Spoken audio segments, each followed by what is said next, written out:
The Lord to really speak to us tonight. We're going to begin in verse 22 of the 14th chapter of 1 Kings. I hope you've brought your Bibles with you and learn to carry your Bibles, read your Bibles, study the word of the Lord. 1 Kings chapter 14 verse 22. And Judah did evil in the sight of the Lord, and they provoked him to jealousy with their sins which they had committed above all their fathers had done. For they also built them high places and images and groves on every high hill and under every green tree. And there were also Sodomites in the land, and they did according to all the abominations of the nations which the Lord cast out before the children of Israel. And it came to pass in the 5th year of King Rehoboam that Shishak, king of Egypt, came up against Jerusalem, and he took away the treasures of the house of the Lord and the treasures of the king's house, and he even took away all the shields of gold which Solomon had made. And King Rehoboam's made in their stead brazen shields, and committed them unto the hands of the chief of the guard, which kept the door of the king's house. And it was so, when the king went into the house of the Lord, that the guard bare them and brought them back into the guard chamber. Doesn't sound like much when you read it, but when God makes it alive, these can be very powerful verses. We want to go back to verse 22. Judah did evil in the sight of the Lord, and they provoked him to jealousy with their sins, which they had committed above all that their fathers had done. For they also built them high places and images and groves on every high hill and under every green tree. And what we're dealing with here is false religion. It is trusting something other than God for prosperity. The people in that day, they weren't so concerned about being religious.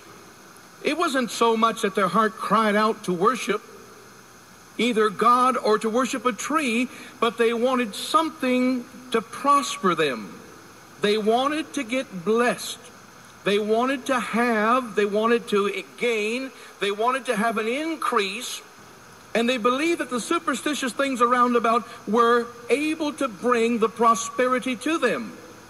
God felt a jealousy because God is the one who blesses us. And they were trusting things that were made out of the shaping of men's hands, out of stone, out of wood, out of gold, to bring blessing into their lives. That's why they worshiped, because they wanted things.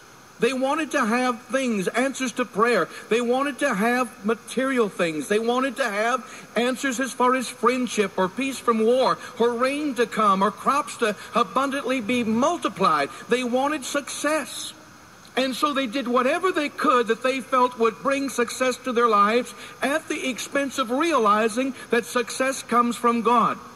Now, in our time, we're not very, I don't think at all, tempted to go ahead and begin to worship things made out of gold, idols and statues. That's not the big problem of America. But there is a problem among many of us, and it is that we believe that there is something that we can do to be successful. And if we're not careful, this becomes idolatry in itself.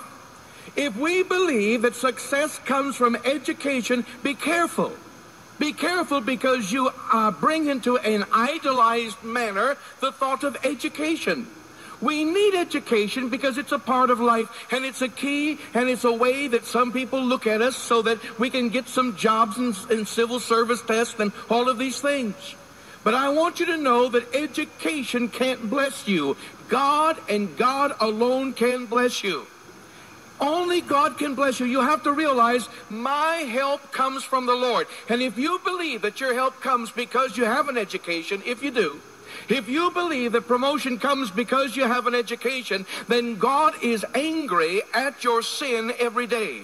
Because the reason that we have prosperity is not education. Prosperity comes from God. Promotion comes from the Lord. And it's important that we realize that it's not education, though it's good to be diligent and to do all that we can to qualify, but promotion comes from the Lord.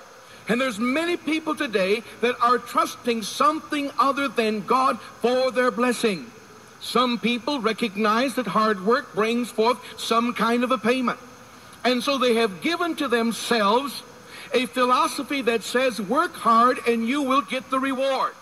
And if you ask them, how have you succeeded? They would tell you, because I have worked hard, because I've applied myself, because I'm a person who gives myself totally to the things that I do, and therefore I do get promotion. Listen, promotion comes from God. It doesn't come from working hard. You can work hard and never be seen. You can get working hard and never find a success. You could have a breakdown or a heart attack in the middle of working. We have to know where our help comes from. And you can be a good person. You can be a morally good person. You can be a church-going person. You can even be a Christian and fall into a snare. If somebody asks you, how are you succeeding? And you say, because I had a good family to come from, because I had an education, because I apply myself, because I have a personality that gets along with people, therefore I succeed. You'd better cast that down and say, the reason that I am blessed, because somebody who looks at me, his name is God, he has blessed me. My blessing comes from God. Why do you think it's so hard to get people to come out to church? Why do you think so many people are lukewarm today? Because the thing that they are worshiping, the thing that they are saying has brought worth into their life, is something other than God. And it may be an attribute of God. It might be something that God has ordained. But if you don't know, my help comes from the Lord, you are so close to idolatry that it's scary. You are so close to idolatry that it's dangerous.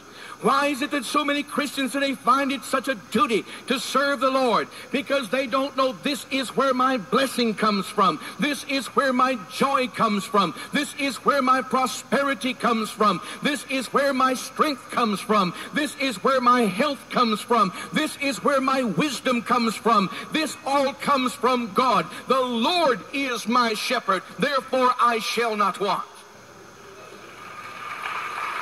The message is so simple that it may slip right over the top of your head. It is so academic that you might just suppose, well, anybody knows that. And yet not anybody's responding to it. We turn to God and know that God is powerful, but yet in some ways we've reduced him to the place where he's incidental. Sickness comes and we run to the doctor first. Why? Because the doctor is our first hope. We run to the bank when we have a need. Why? Because the bank is our first hope. We run to some kind of anger to retaliate, because our anger is our first hope of keeping people from walking all over us. But my help must come from the Lord. And if I don't see the Lord as my help, I am walking very close to idolatry. They walked up the hills and said, I want more. So tell me about another God. I want more. So tell me about another idol. I want more. So tell me about a rabbit's foot. I want more. So tell me about some statue, some image. I want more. So tell me what can bring more into my life. What can bring more into my life? God can. He said, I've come that you might have life and have it more abundantly. Why do you suppose that you have been blessed? Do you look at your life and think that you've been blessed because you've been able some way, somehow to keep a job or to get a job? All of these things are but byproducts of a wonderful God. God is the center of it all, and God is a jealous God. God is a jealous God. When you give yourself the credit, when you give the attributes of success the credit, when you give a positive confession the credit, when you give a positive philosophy of credit, then you are failing to do what you ought to be doing. You ought to be saying, the Lord